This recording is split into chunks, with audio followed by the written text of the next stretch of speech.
That's a good outtake. Let's just keep it rolling. Okay. And then we can cut from there. Do you want to try it again? Yeah, sure. Because all these outtakes will be really funny to compile together in a few months' time. That's our very first line as well. I fucked it up. Let's just keep it rolling from there.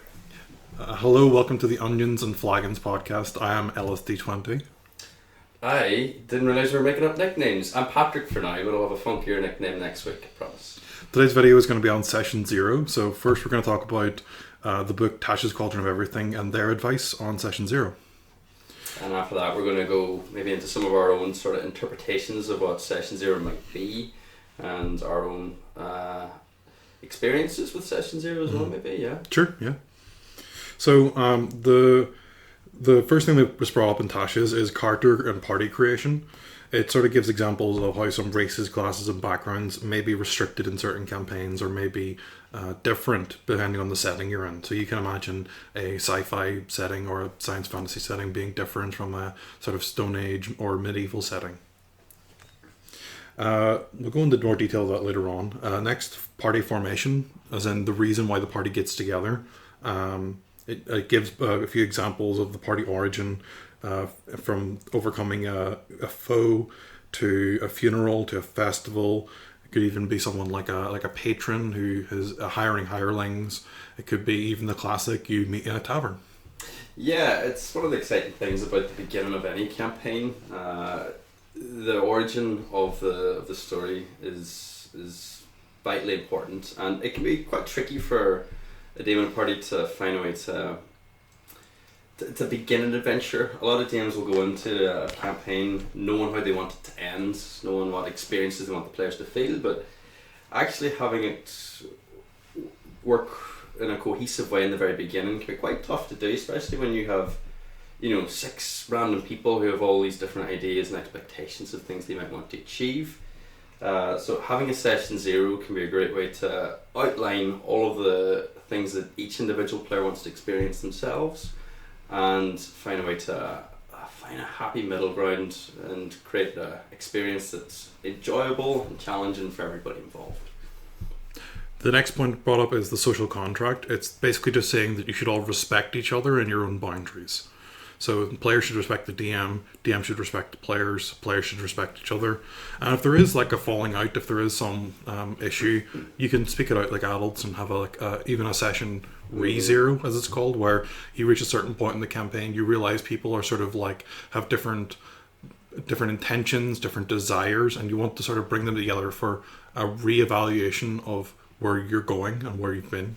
Yeah, communication is vitally important. D&D is a game all about talking and imagination. If the players can't talk openly and honestly with one another, then the entire thing will very, very quickly fall apart.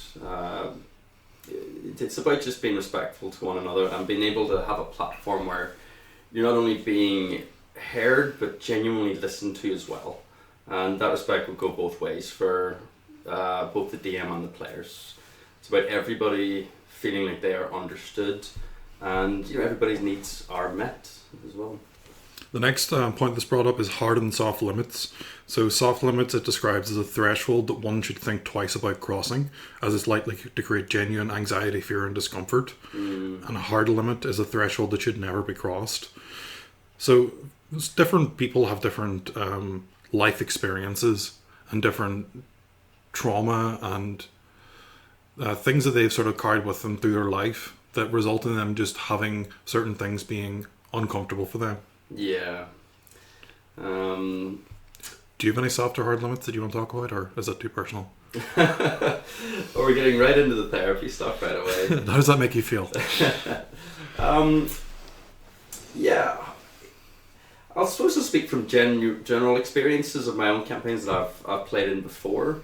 I myself am pretty open to most things, provided that it doesn't involve somebody getting some kind of weird enjoyment out of portraying a certain kind of racial profiling or something. A brief example of it was a few years back. I was playing in it was actually a really, really, really cool concept. It was a Warhammer 1st edition campaign. We were running 6 sessions in it, and the DM running it was If you guys know anything about those old school modules written way back in like the 70s and the 80s, they were ripe with racial profiling and slavery, and they covered some really dark and heavy topics. And some of the other players that were playing in this, they were quite new to role-playing games, and they weren't necessarily all that comfortable portraying that kind of role or role within the setting. And it was one of those, we played 2 or 3 sessions of it, and it got to the stage where we had to sit down with the DM, who was genuinely really, really enjoying, portraying that darker sort of theme in the campaign. And just had to sit them down and be like, look, the other players are finding this really uncomfortable. And the DM took a step back and reeled that in a bit. He still kept it as part of the universe, but didn't necessarily have the players having to experience it every single session. So it's just important having those kinds of conversations. Yourself, have any? So I have one rule, and it's because of you. What rule was that? No erotic roleplay. Oh, that's a tough one. No, I mean, depends. Depends what you're looking to make erotic. I don't even feel comfortable flirting with my players. To me, that's just a boundary that I just have. Nothing explicitly sexual. If anything does happen, you can say it happens off camera. We don't have to dwell on it. I just don't feel comfortable flirting. I don't feel comfortable sort of like interacting in that sort of way with my players. Oh, that's totally fair. So you're saying you feel uncomfortable yourself. How would you feel about other players in the party doing it? Yeah, I wouldn't have an issue. As long as they're both on board with it, I wouldn't have an issue with that. Yeah. Okay. Well, do you want to talk about that example? I'll give it a Cliff Notes version.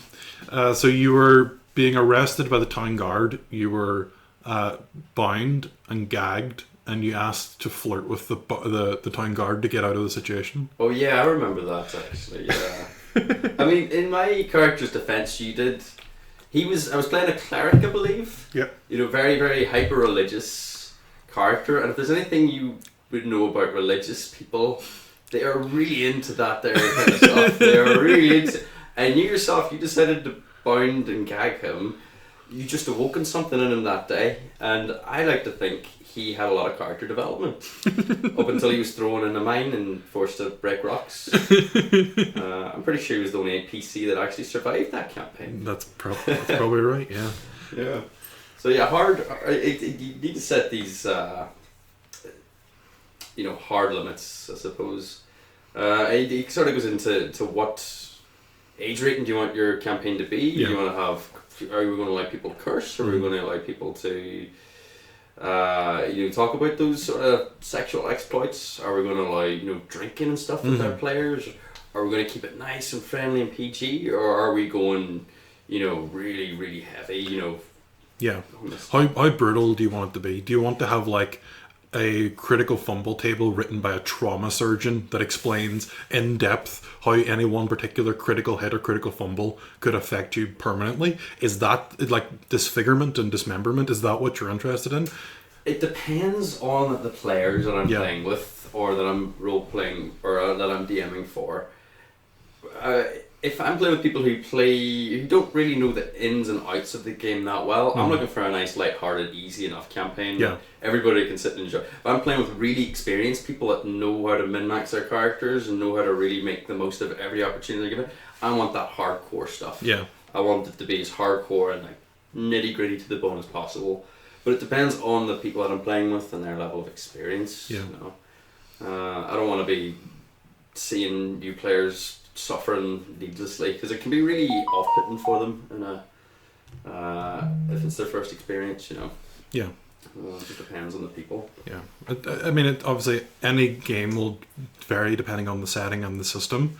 Like in that particular example I gave with the trauma surgeon list, I ran a Warhammer Fantasy Roleplay 4th edition campaign. Yeah. And now that is a brutal system, where instead, when you drop to 0 hit points, you don't just fall unconscious. You start taking critical injuries, basically, until you've taken so many critical injuries that you're no longer able to fight and you just die. Yeah. And you can have things like you can lose limbs, you can lose eyes, you can lose fingers.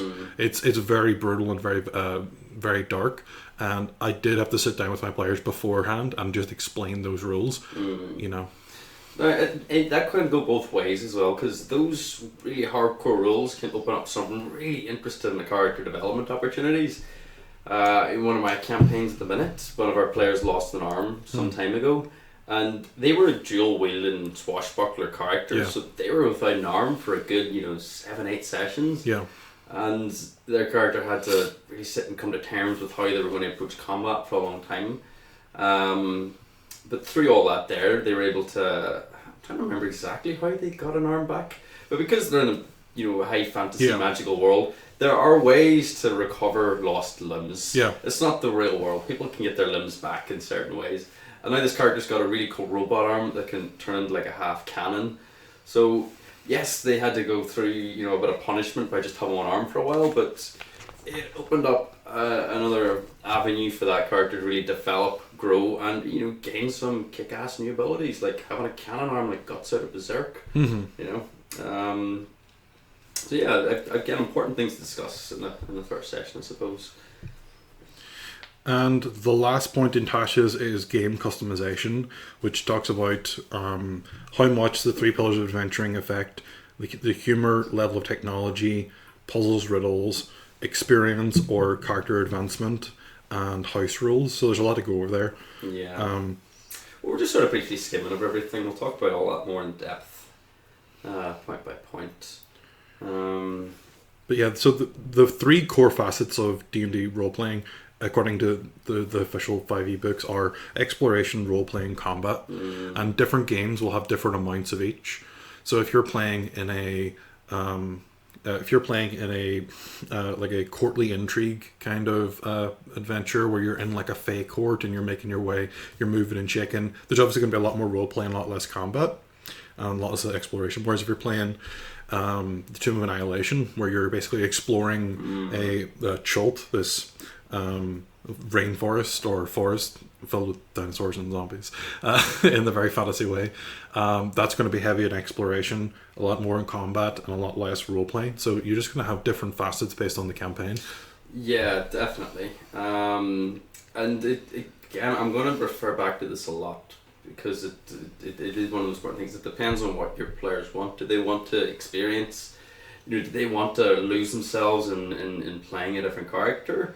Or are they interested in the nitty-gritty stats of combat and building a min-max-esque character and just having the excitement of high intense combat? Or do they just want to just get lost in a massive open sandbox and just be like, I stand on top mountain, I look all around me, I see something off the distance, and I want to go there. Yeah. And it just depends on what the DM wants to run as well, I suppose. It's a bit of an old school methodology, but have you ever run a hex crawl, or do you know what a hex crawl is? I've heard of hex crawls, but maybe go into those a little bit more. Okay, so it's basically it's a hex map with each individual hex being indicated as to like what kind of vegetation, whether there are rivers, mountains, that sort of thing. I've ran one. I'm imagining Settlers of Catan. Is that correct, or is my mind going? I mean, Settlers of Catan is a hex-based game, but terrains slightly different. His dice. I ran one hex crawl, and it was basically I just had this campaign that started off as it was the Ghost of Saltmarsh campaign, and it started off in a pretty like normal way. Then the players made some decisions that made it so a lot of the pathways that was listed in the book just didn't make sense for them to go, so I had to improvise a lot of it, and I decided to put them through a hex crawl, and it was actually really fun, giving them like a map and just being like, okay, here is where you are on the map, here is the location that you want to end up, figure your own way to get there. Oh, so did you have the tiles, the little hexes, predetermined? Yeah. Or were you just going randomly as they were adventuring? I had random tables depending on the type of biome that they were going through. Yeah. So if they were along like a river, there would be like they encountered a water elemental at one point, and it was we had a new player being introduced, and her first in her first like round of combat, she was rolling death saves and against the water elemental. It was quite fun for me at least. That sounds really interesting. Yeah. I like the idea of hex-based stuff as well, because the grid system of D&D can get a little bit stale sometimes. But I think we'll talk about that there, the nitty-gritty mechanics of D&D in like a podcast sometime. This is very much session 0. But yeah, going back to discussing what kind of expectations the players have. What do you as a player want to experience? Like, do you prefer your roleplay heavy ones, exploration? Do you prefer the... I like combat mostly. You prefer your combat, yeah. And I like being put into like puzzling situations where I have to think my way out. I like playing smart characters who can come up with the smart solutions. And even when I play a character who has low intelligence, I'm always pushing the envelope, trying to come up with ways that are clever, that make sense for my character. You're not just pointing to a thing in your character sheet and be like, I hit him with my big axe, or I cast a spell. This was it was a one shot I was playing in, and we were trying to sneak our way into this tavern. And I turned to the players and I was like, right, what we do is we buy a big barrel of ale and then we drink it, right? And then tomorrow, and they just stopped me. They were like, we're not listening to you. I was like, no, hear me out. We buy a big barrel of ale, we drink it, right? We put the gnome and the halfling in the barrel. I go up to the back of the inn, knock, knock, knock. Hello, I've got a barrel of ale to deliver. And then they put them in, then they open the door and we go in. And that didn't work? It worked. Yeah. I like thinking through creative solutions to problems. Yeah, I love that. A lot of people they limit themselves based on what is down in front of them in their character sheet, but it's D&D. It's about using your imagination and being as creative as you possibly can with stuff. Even in the middle of combat, I had a player who was fighting a group of giants. They were a support character and they'd run out of spells, but what they did have was some matches. And what they decided to do was to grab some matches. They ran up to the fire giant, threw the matches lit up to the fire giant's face, and cast pyrotechnics, I think it was. Okay. Made the match turn into a big ball of flame. And I was like, that's badass, that's awesome. Yeah. You took a spell that does literally nothing in combat other than like turn lights on and off, and you made that into a feasible thing that has now blinded that fire giant for an entire turn. And blinding is one of those like powerful conditions you can cast on a enemy as well. Yeah. And it's those creative kind of outside the box thinking that can be really, really rewarding as well. In my first ever D&D campaign that you played with me on, I came up with the idea where there was an ogre walking through a river. And I wanted to cast Shocking Grasp on the river to try and shock the ogre that was upstream. Yeah. And that was like one of the first times when D&D clicked for me, and I was like, yeah, this is a hobby I want to get into. For me, in that same campaign, I believe it was Lost Mines of Faldover. Yeah. Which I'm sure a lot of people listening probably have experienced as well.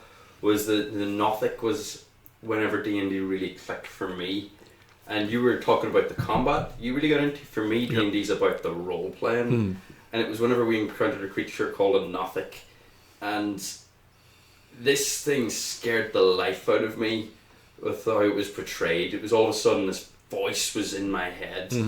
And communicating to me via that way, and it just scared the life out of me. And as we continued to go through the dungeon, I could keep on hearing it, but I couldn't talk or communicate with it. And all of a sudden, I turned a corner, there's this glowing eye staring at me from down a corridor, and I sat and had a discussion with the Nothic. I was terrified, thinking it was an evil being, and it wasn't. It was more of just like a troll type character, trying to just kick a bit of dust in her eyes and confuses, and it was more of a red herring for the dungeon. But that was when D&D really clicked for me, because I was able to portray that my character was also terrified and have a really interesting discussion while also finding out some really, really important information from that. And since then I've really fallen in love with the role-playing aspect of D&D. Obviously I love the exploration and combat too, but for me I like pretending I'm a magical fantasy wizard or a stupid barbarian or a druid that can transform into a bear and climb up on roofs. I love getting into that. Yeah. So another point in the game customization is what level of technology do you prefer. Now, to me, this mostly, as far as the games that I played in, it boils down to: do you like guns? Do you like guns? Yes. That's an interesting concept. Define a gun. Okay, like a rifle, like a musket, where it takes like an action to load and an action to aim and fire. Yeah. Or like a sidearm. I mean, I've never seen an example of a gun in in role playing games that make them actively better than like a really well spec crossbow Yep. or so they aren't really that much more powerful. Or For conventional guns, yeah, you're right. Yeah. They do I think it's a D12 damage, but it takes 2 turns for each attack. yeah, Unless you use the and let's be honest, it's a gun's never going to be more powerful than, let's say, Eldritch Blast Yeah. on a level 8 warlock. You know. You say that, but I gave one of my players a laser pistol. It does 3d6 damage per hit. Oh, from Fallout. Well, this is in the Dungeon Master's Guide. Oh, a laser pistol. There's also laser rifle. What was and- that? 3d6. Yes. 3d6. Yes. Well, I mean, that's like a camp. What like a- level? What level was the character? Fourth. I'd say that's a nice bonus. Yeah, it is. Yeah. There's also laser rifles and antimatter rifles. I'll these save are- that there for the higher level. Save that for the level 20. Yeah. Yeah.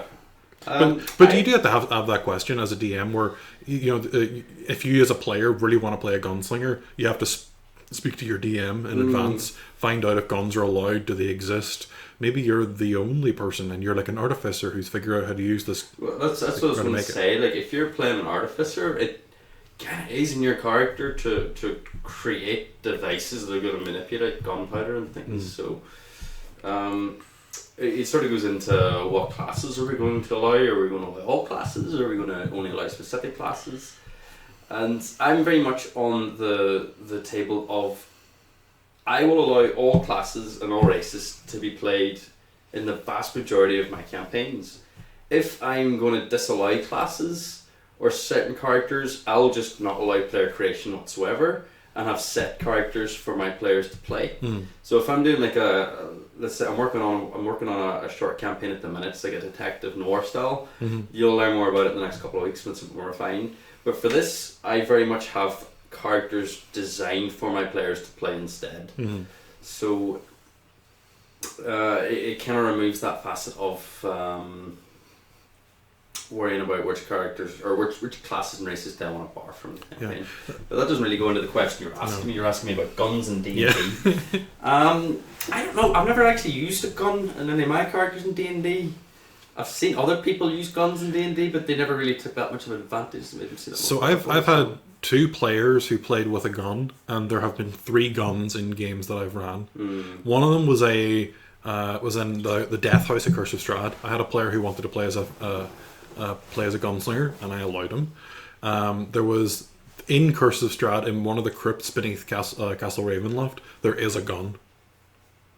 And the third one is with Rusty, the person in my Skiff Jammer campaign, who is a gunslinger. I'm loving the idea of the gun in the Curse of Strahd campaign. I've not played Curse of Strahd. I really want to play through it someday. But I love the idea of the gun in that they're actually just being a water pistol full of holy water. The Curse of Strahd campaign. I just feel like that would be epic. So, like a super soaker? Yeah, like a super soaker, you know? And you don't need that much technology really to Well, technically, it wouldn't even need to be holy water, because any running water is problematic for a vampire. Oh, really? Yeah. Oh, I thought it was just holy water. No, it's any running water. Is that because of the reflection or something? Or they just not like that? I don't know. What about still water? Is that okay? I think so, yeah. Okay. So I need sparkling waters with cool. Yeah. Keep that in mind for around Curse of Strahd. Yeah, guns is a tricky one. But again, it just depends on what sort of era you want your campaign set in, you know. I like to play in the high fantasy Middle Earth type stuff. I've not really run that much stuff in the futuristic Spelljammer, time zones, I suppose. But yeah, I like guns most of the time. And then that more or less wraps up what's listed in Tasha's. We can go back into our notes now if you want. Yeah. I mean, we just sort of covered the bullet point notes of a lot of things there.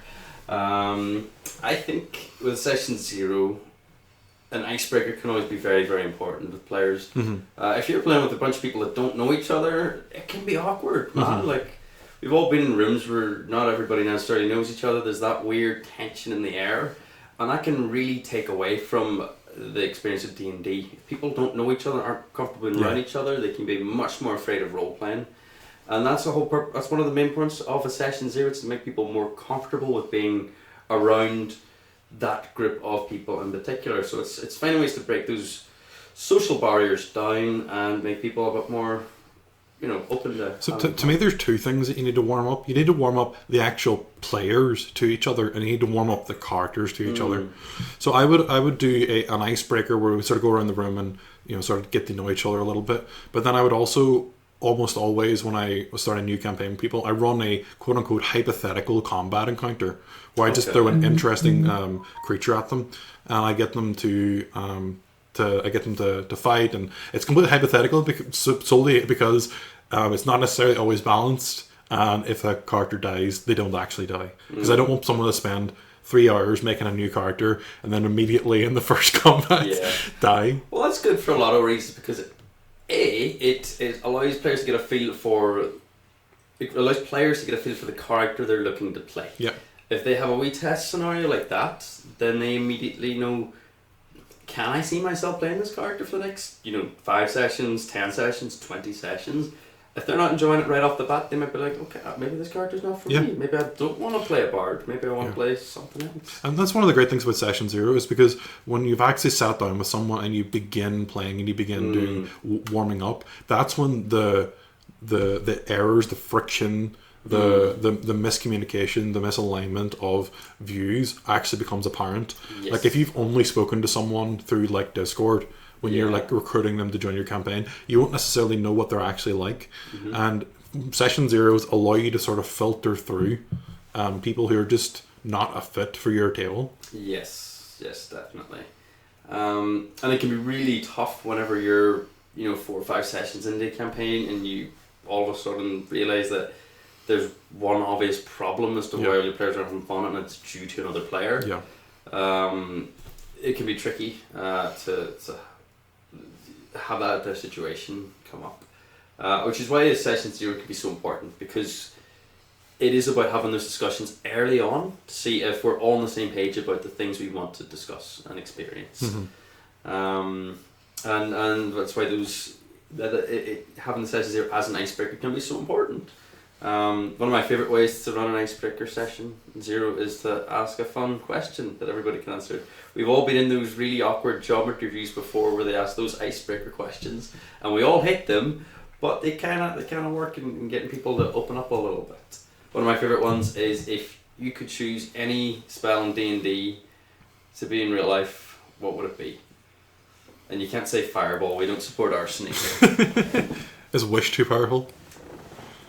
I mean, you can wish in real life too, doesn't mean it's going to happen. That's true. What about simulacrum? I would like to make a clone of myself. I mean, this is a theoretical icebreaker question. Yeah. You can have any spell you want. We're not talking about the ins and outs of it. You can tell a lot about a person based on the spell. So we can tell already you want to wish. Yeah. So we can tell already, sitting around the table, like, yeah, this kid wants to be OP as shit. This kid wants to control the planet, alright? We know what his goals are set in mind. You can have wish, or you can have, what was the other one you said? Simulacrum. Simulacrum, yeah. Yeah, where you make a clone of yourself. That would be pretty handy, yeah. That would be pretty handy. But I don't know, my spells that I would like to have change on a day-to-day basis depending on the situation. I really like it, honestly, in this real life world, I really like the spell Comprehend Language. To be able to understand all languages. I don't know. I don't even think it would be that overpowered in the sense of like I could become god of the world with it or anything. I just think it'd be amazing to go to any place in the world or any group of people in the world and be able to just have a conversation with them. That's a really interesting thing. Or listen to their music or their culture. And also comprehend. I like to consider mathematics to be a language, and I know nothing about maths. So to be able to understand maths. I'm just imagining you walking into like an Egyptian tomb and like looking at the hieroglyphs and like being able to interpret these age-old symbols and what they mean. I've been looking at it and be like, yes. Your mama is so old. I love the idea in the Egyptian hieroglyphics. They have. I was reading something about Egyptian, sort of a segue, but I was reading something about Egyptian hieroglyphics, and they actually had their own forms of like shitposting and memes and your mum jokes. They were written on walls as well, which I found so fascinating. Even like 3,000, 4,000, 5,000 years ago, humans were still trolls. They were still shit posters. They loved a bad joke. We'll get back onto the. We set a sidetracked a little bit. Yeah, so I would choose comprehend language, I think is my spell. But you see what I mean? You can tell a lot about the people around the table with you based on what they would like to answer. For example, if somebody chooses something like, vicious mockery, for example, you could tell, okay, they're probably a bit of a smart arse that likes to stir the pot.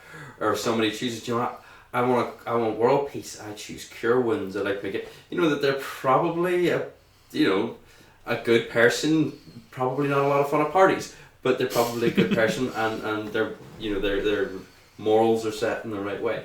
One of my favorite, and it always starts a conversation. People end up picking apart people's choice of choosing certain things. You got any icebreaker questions you'd like to ask your players to open things up? Just tell me a lie about yourself. Tell you a lie about yourself? Yeah.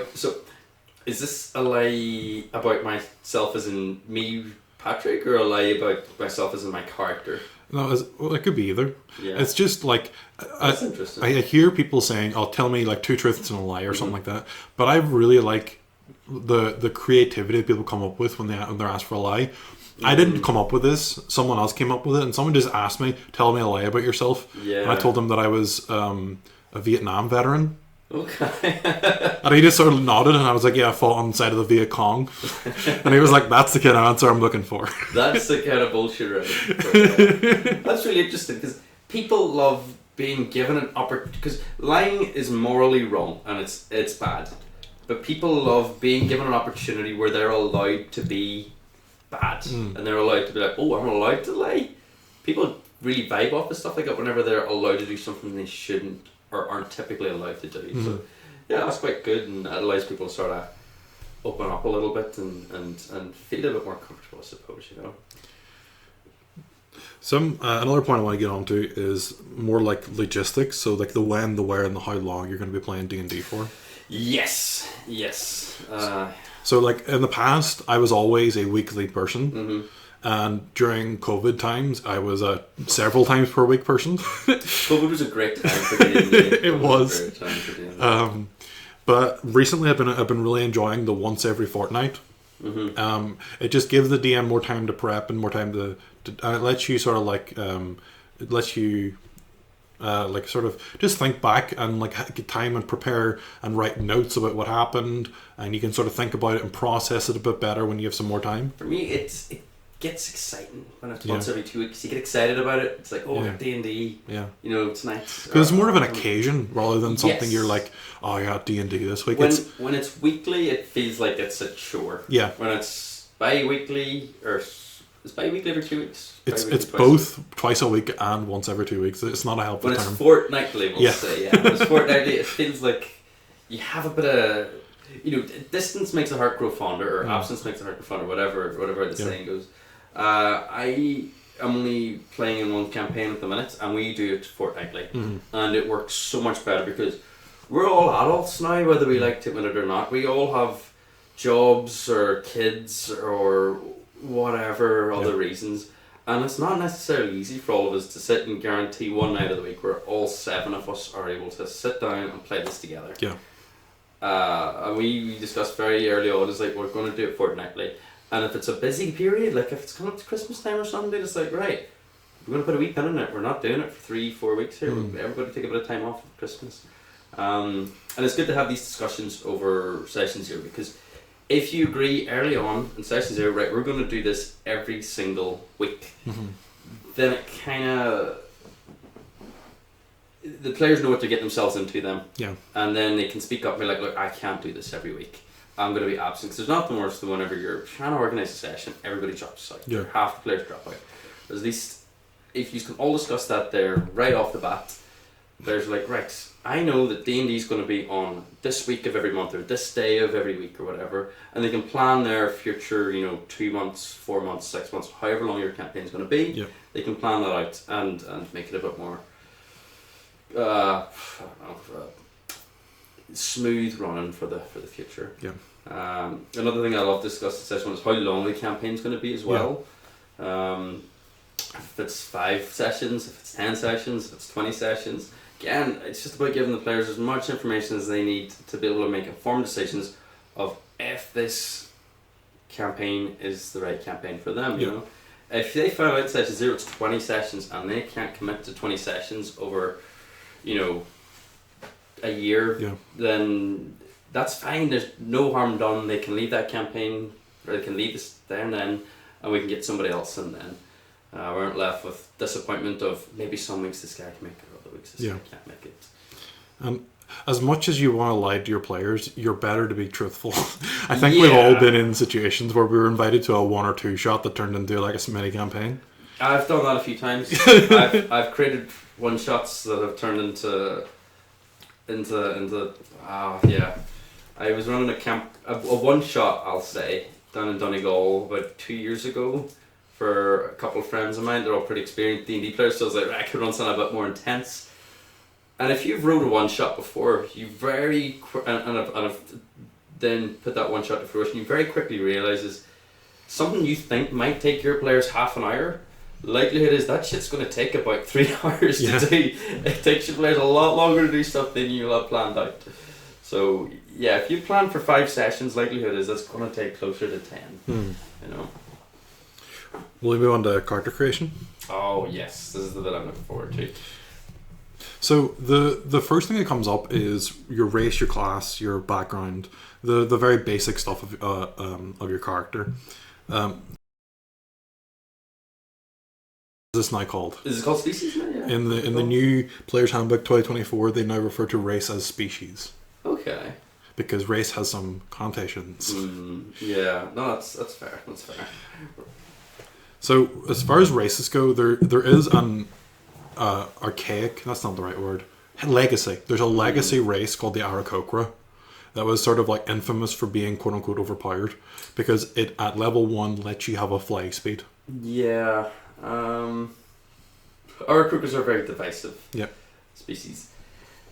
And there's no right or wrong answer for it, I suppose. It's just about up to the DM's discretion. Yeah, so like I initially, when I found out about Aarakocra, just didn't like the idea. I thought it was just too powerful. It was never meant to be a mainstream racial option. It was meant to be like, here's an example of how you can turn a monster manual monster into a player character. It was meant to be an example rather than an actual like it was meant to be as an example, basically. And as time's progressed, I realized that having an Aarakocra or a flying character actually makes me a better DM because I think about encounters in a 3D space rather than just in a 2D space. Yeah, that's really interesting actually. So I have like parapets and like assaulting on the keeps, and instead of just being a 2D map like you would get on Roll20, you can imagine like walls and buildings and structures that add 3 dimensions to the battle map that can just make the whole process easier. So I'm actually on board with Aarakocra. No, it's a good point you bring up about allowing the players to move and manipulate themselves in that 3-dimensional space. You can then create some really, really interesting scenarios based around combat. Aarakocras I'm fine with for the most part when it comes to the roleplay aspect and the exploration aspect. Combat is always tricky. Some situations Aarakocra are going to be more beneficial than other classes. Other races, True. And that sort of goes into the whole purpose of what a D&D party is. You're going to have some characters that are good at some things and some characters that are good at others. If we're in an open space combat, your Aarakocra is going to have a bit more of an advantage, 100%. If you're in a small, narrow dungeon, that Aarakocra, their bonuses, they do not matter anymore. Their flight is completely null and void. But your small halfling gnome that can move nimbly throughout the shadows and hide really, really easily, they're going to be much more powerful in that situation. Much more powerful than they would be if it was open battlefields where they had unlimited height to manipulate themselves with. So it just depends on the situation, and I think our croakers are more powerful than other classes in some situations, but that's what makes a well-balanced party, is being able to cover all of your bases. So I'm someone who quite likes official lore and sort of keeping monsters in line with that. And one of the things about our Kokra is that they are creatures from the elemental plane of air. Yeah. So they do exist in the material plane when they've like sort of crossed over from the material plane of air. But the mindset of our Kokra and the kind of adventure that it would be is not the kind of character that would make a good typical party member. They're very like free-minded. They don't believe in possessions. They like to just sort of sail on the wind and be free. And whereas like an Aarakocra wouldn't really want to go into a dungeon crawl. Yeah. They wouldn't want to be underground because it would be too claustrophobic and too limiting. And you could say the same thing about where it's where the race is fine, but because of their lore, it makes for a bad player character. You could say the same thing about Kenku. Do you know Kenku? Yeah, the little crow guys that don't actually talk; they just mimic sounds. Exactly.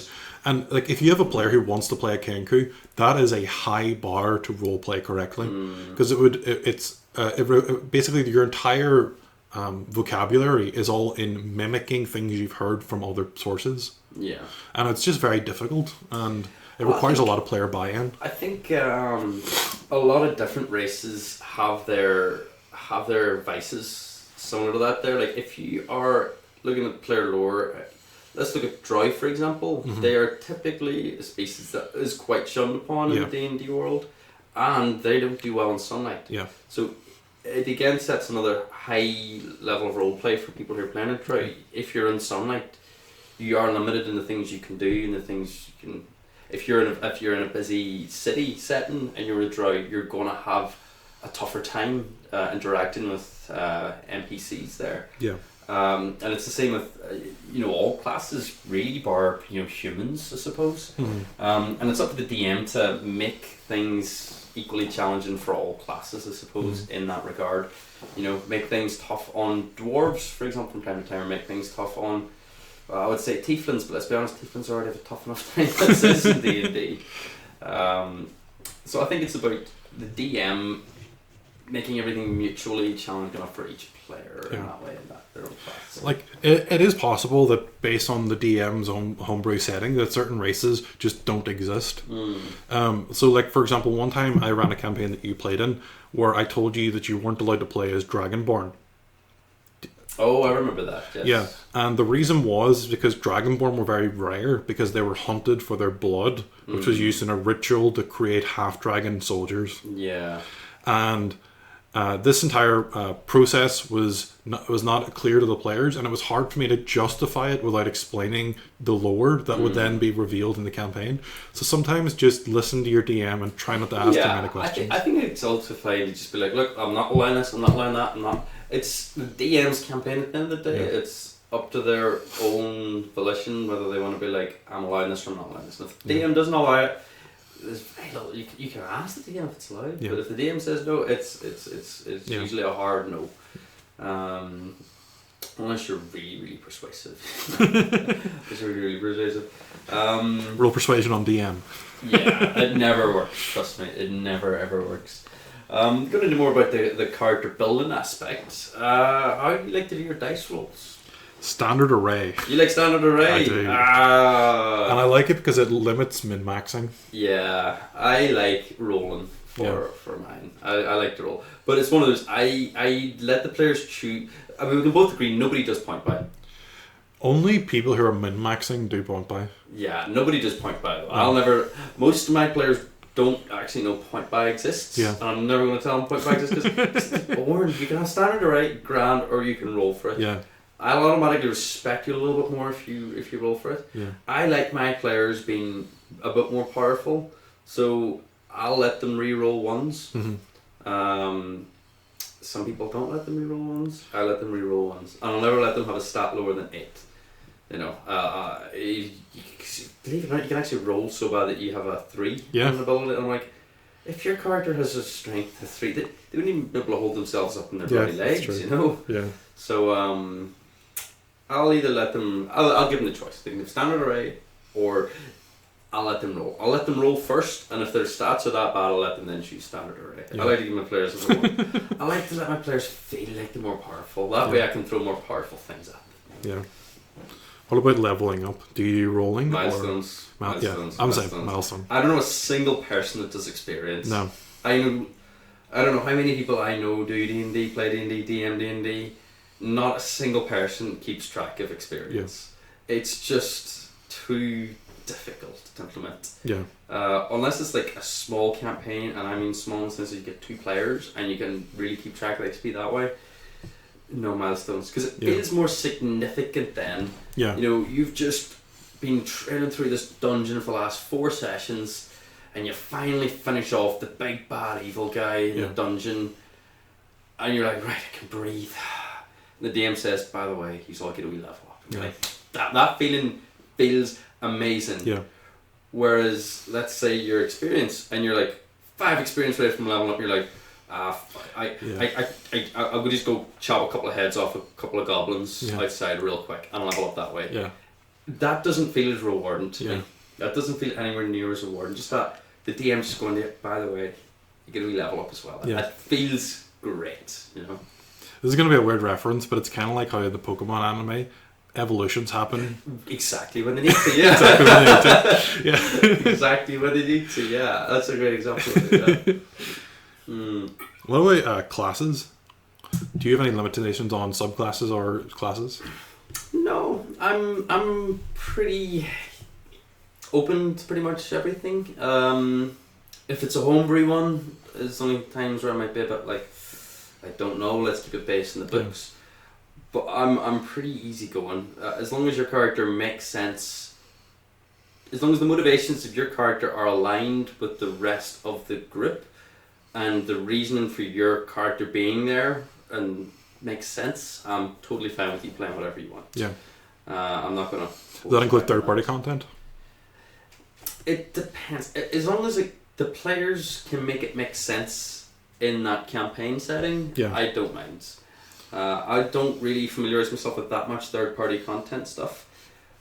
So it's a bit more difficult for me because I don't know what it is they're playing, so I can find it a bit more difficult to integrate them into the campaign. But if they can give me a good enough explanation as to why their character is there, why their character is part of the party, I don't see a major problem with it. The only real asterisk I have is I've never had this problem, but artificers do sort of imply a base level of technological advancement for a setting.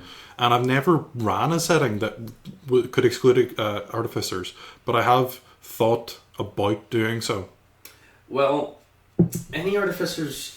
I've played an artificer before and they're a lot of fun, but I've always had artificers come in. I don't think I've only maybe had 3 artificers that I've played with, and it's always been a sense of they've come from either a different plane or a different dimension or somewhere really, really far away. Yeah, it's never an artificer that was just up the road from where the campaign's based. It's always been somewhere really far away and magical and somewhere that the party will never actually go. Is how artifice has always been implemented in any campaigns I've ever been a part of anyway. Yeah. It was quite... But I think it's because artificers are still so sort of new. Yeah. A lot of people don't know how to sort of integrate them into campaigns properly just yet. Next thing I have on my list is spells. Yeah. Bard spells, you want to talk about? Bard is in... They are not loud. Oh, bard is in a band. A singing. Maybe band is better. Band spells. So I personally have one band spell on my band list. And what would that be? Silvery Barbs. Silvery Barbs. That is quite a new spell from Strixhaven, yes. I believe. Do you want to talk about what that spell actually does for people who might not be that familiar with it? I can pull it up. I don't know off the top of my head. Because I am currently maining a bard at the minute, and I didn't actually know that spell existed up until about a month ago. And I'm really looking forward to leveling up so I can include that on my bard. It's a first level enchantment spell. It can be cast as a reaction, which you take a creature within 60 feet of you. When it succeeds on an attack roll, ability check, or saving throw, you magically distract them and they must re-roll the d20 and use the lower roll. So it basically imposes disadvantage on any attack roll, ability check, or saving throw at a first level spell. And the reason why this is so problematic is because it's a Strixhaven spell, right? This is not a spell that is necessarily exists in in Faerun, in the typical setting of Dungeons and Dragons. So, I wouldn't ban that spell. Purely because, have you ever played a bard? They do need help. I have one main campaign going on at the minute, and I've been playing this bard for about 2.5 years. He's level 12 now. Yeah. And I've subclassed it to fighter to give him a bit of help. Yeah. And I love him. I absolutely love him.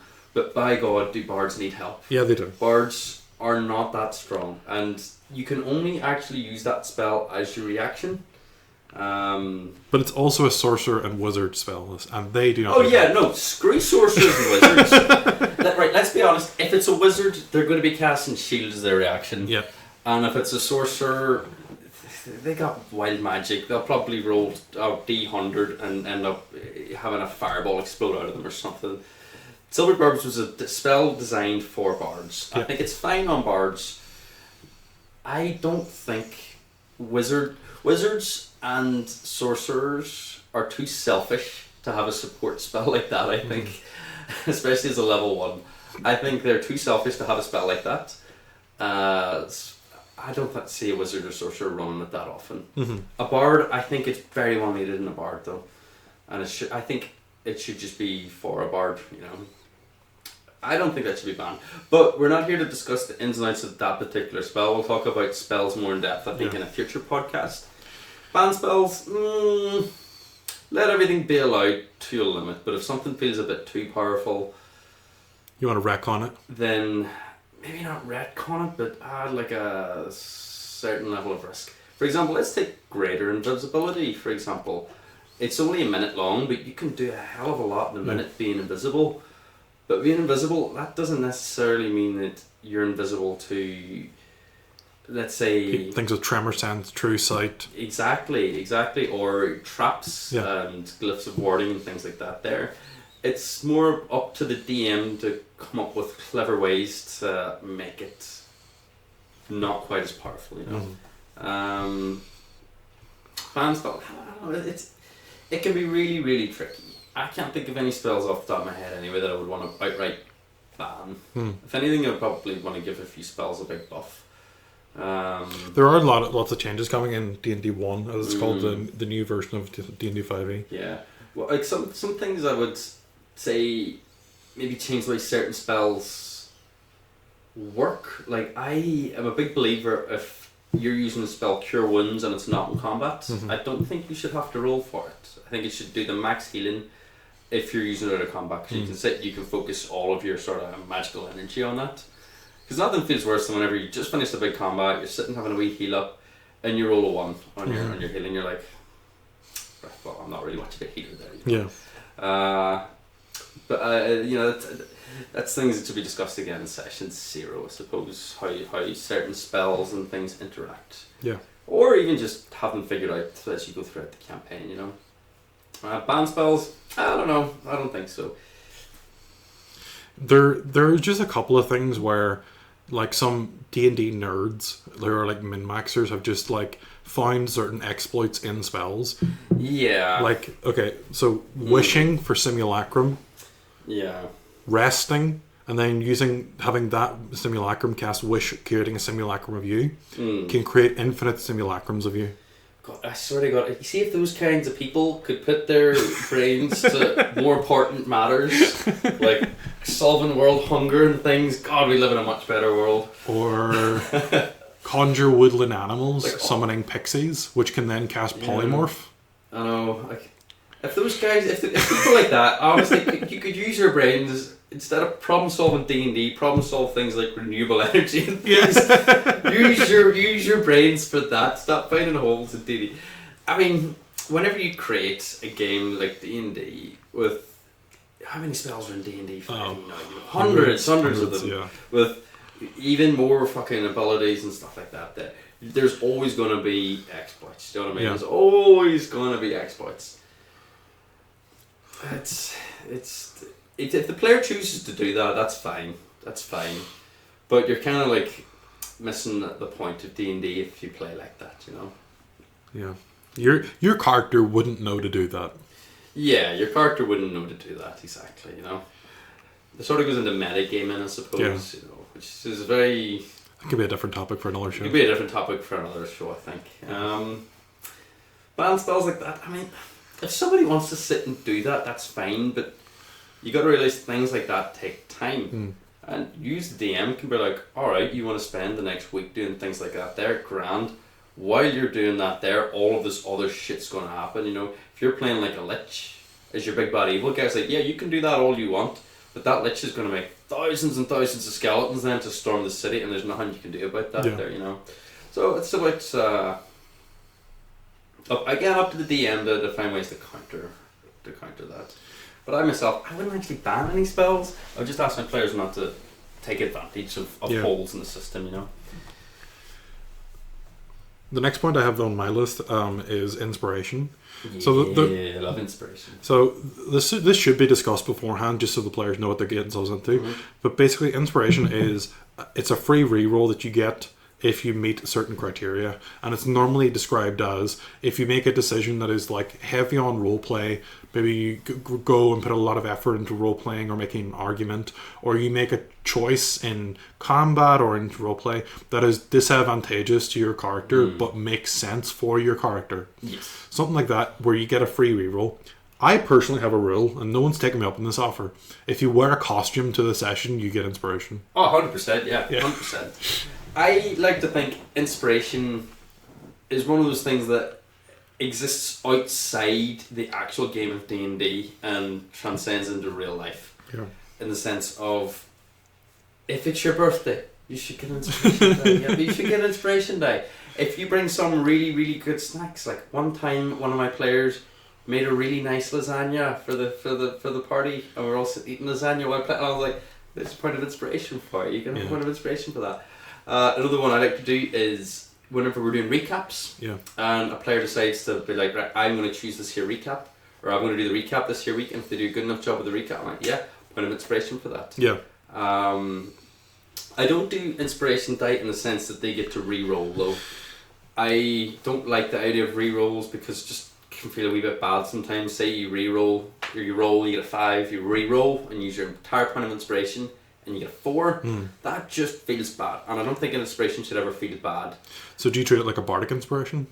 I do kind of like a bardic inspiration where it gets added on. And depending on the level of the players, again, much like a bardic inspiration, I'll have it add up. Yeah. So, maybe at the beginning of the campaign I'll have it as a D8. Yeah. Let's level up a little bit, D10, D12, D20. And that gets added on to, and I let that get added on to any roll they want. Yeah. Anything they want, they can be like, I'll use that there.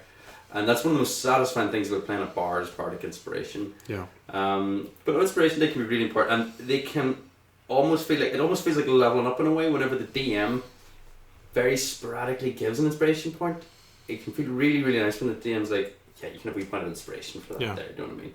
Because they very rarely get given out, but when they do get given out, it feels damn special. Some DMs just don't even know it exists. Oh yeah. A lot of players don't even know they existed, I remember the first time I was given a point of inspiration, I was like, class? What does that do, Didn't have a ball days. But no, it's fine. It's one of the things I like about inspiration the most is it makes the players want to get into role playing a little bit more. Yeah. It makes them want to make that little bit of more of an effort when having a conversation with an NPC or making an important dialogue check. Yeah. So, no, I think inspiration is very important, but you need to discuss it with your players in session 0 and talk about how it's going to be on. For example, you like to do yours via rerolling. I like to do mine more as an addition to certain roles, and try and make your players work for it, That's all I have for character creation. Do you have anything else you want to know? With character creation, I like to really focus on the backstory of the characters and why the characters are there in that setting and what's their motivations going forward. Yeah. For example, it's great, you are all players here sitting as a party together, but why are you together? Are you childhood friends going off on a adventure together and you're finding enough for you to go off on this adventure together? Are you just a bunch of people on a ship sailing to some land, but you're all on that ship for different reasons. For example, one of these might be a monk going on a pilgrimage, and the other one is, a thief trying to run away, and you're just all on this one ship together, escaping that land. Like, what is your purpose for being there as a party? And it could open up some really interesting dialogue concepts, Yeah, definitely. What about like character backstory? Do you put a limit on how much players are allowed to write? No. I have considered as it. much as they want. I've considered it. There's one particular player that I have that always writes a lot, and I've considered implementing a rule just for her that I'm going to restrict it to like one A4 page.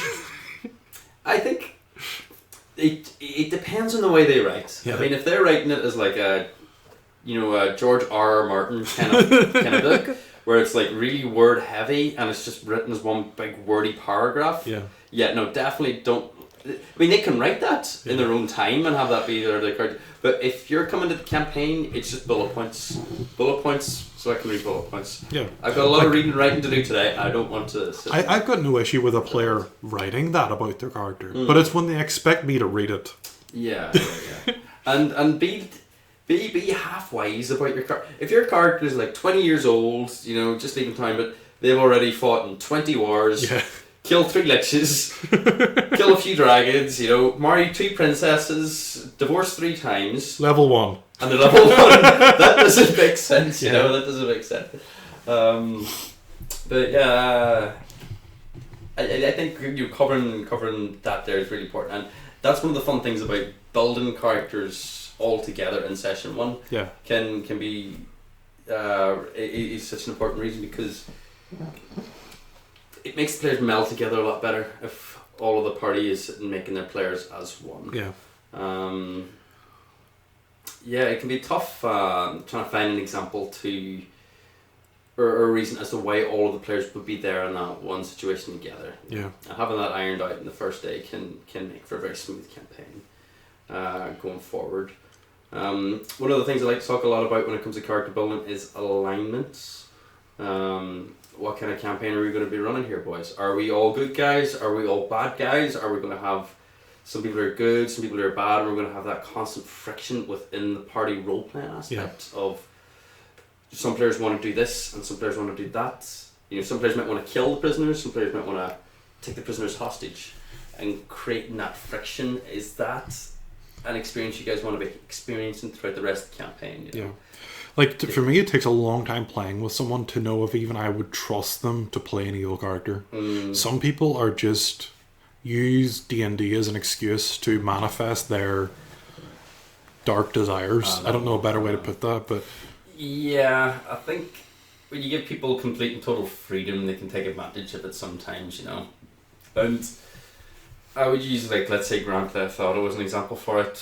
Anybody who's played Grand Theft Auto, let's be honest, we've all run up to a car, we've all pulled something out of it, and we've all sped down that road, knocked as many people over as we can in that game.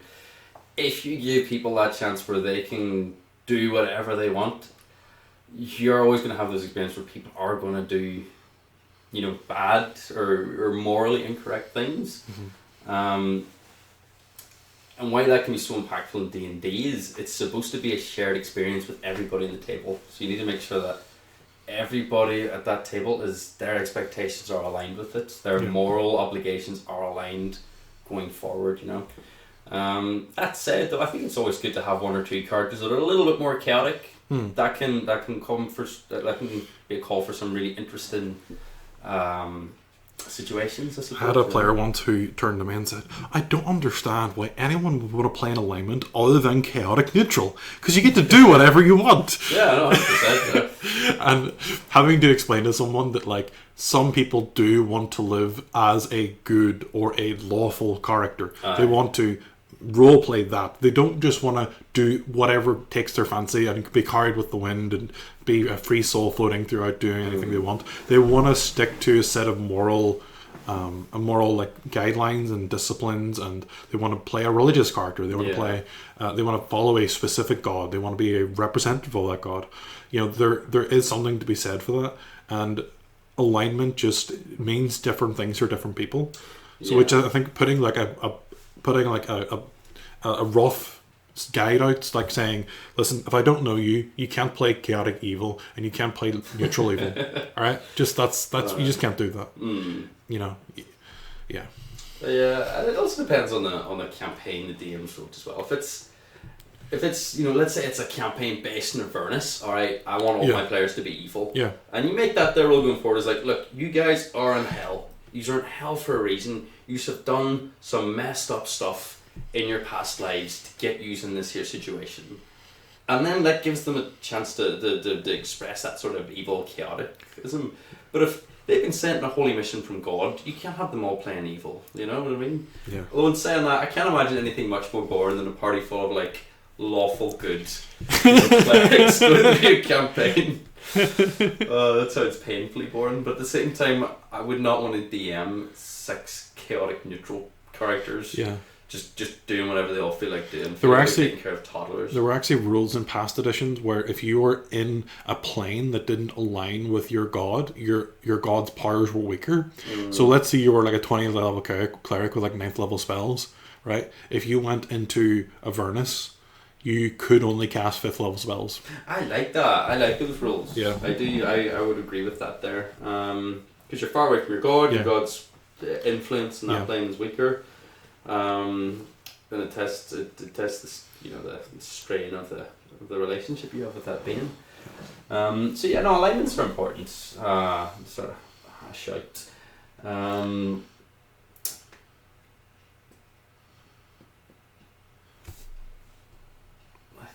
think I've covered everything I want to cover. Yeah. I've covered everything I want to cover. I think I'm pretty happy with the discussion so far. All right. Any other last few minute notes or anything you'd like to talk about, or? Leave a comment and let us know how we did, because I would like feedback. This is just like the first one as well, so obviously we will hopefully be getting better audio quality and things like that there coming in the future. But thanks for listening. Okay, goodbye. Thank you.